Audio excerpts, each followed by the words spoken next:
Busy mom life. Sometimes I wish I had somebody to help me prep, but it's just me and my gray hair, yellow teeth, and dry skin. Confidence, right? Today is September 23, and we're going to read Inspired Evidence by Bruce Malone and Julie Von Vett. Today's reading is inspired by biology, and I have a feeling it's going to be a cool reading because I already said cute little birdie. Let's see what it says. The owl is a bird made to function at night. Every part of the bird seems designed for finding and killing prey. An owl has incredible night vision, which allows him to see even when there is no moonlight. With his incredible hearing, the owl is able to hear a mouse underneath 2 feet of snow.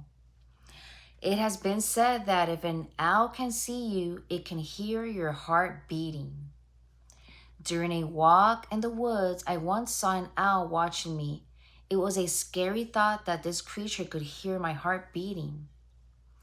Owls need to be quiet in their flight in order to not frighten off their prey. God designed an owl's flight feathers to be fringed, so it is a silent predator. Other birds have crisp edges, and this makes for a noisier flight. If any of these parts, the night vision, super hearing, silent flight, talons, and tearing beak, were missing, the owl would not be able to catch its prey. The forest would be overrun with rodents, and the owl would starve. If the owl had a robin's beak instead of the tearing beak, or crow's feet instead of talons, or a noisy flight like that of a goose, if just one feature was missing, the owl would not be able to find and kill its prey. Every part was needed for the owl to get its lunch, although these parts likely had other uses before the fall. The owl was designed. When you see a design, you know there must be a designer. That's great. Let's read the scripture of the day. Is Psalm 102:6. I am like a pelican of the wilderness. I am like an owl of the desert. And that concludes the reading of the day.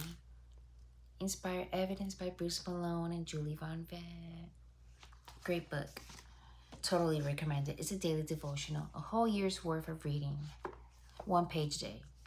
Already I have butterflies in my stomach. I have a presentation due tomorrow in school, and I haven't done this in a while. Talk in front of a whole class, 35 people or so. Not my style.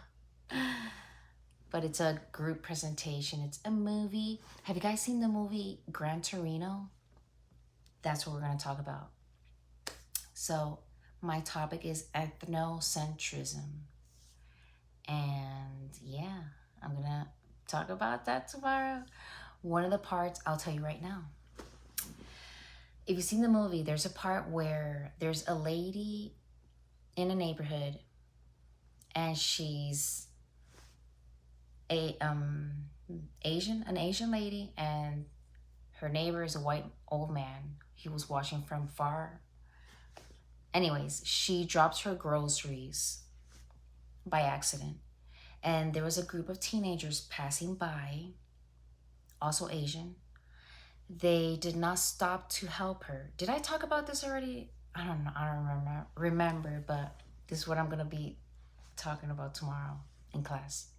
So they didn't stop to help her out. Instead, they just laugh and make fun of her for dropping her groceries and just like make fun of her and did an inappropriate joke or something behind her back while she wasn't looking. Like they tried humping her.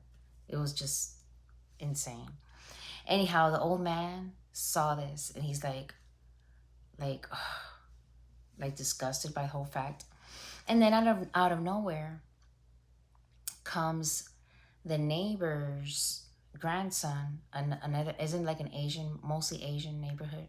So the white old man's neighbor is also Asian. So specifically from Hmong, Hmong. So the kid goes and helps a lady, pick up her groceries. And the neighbor is impressed by this. He's like, oh, he's just like, he was in shock. He couldn't believe that this Asian kid went out of his way to help her.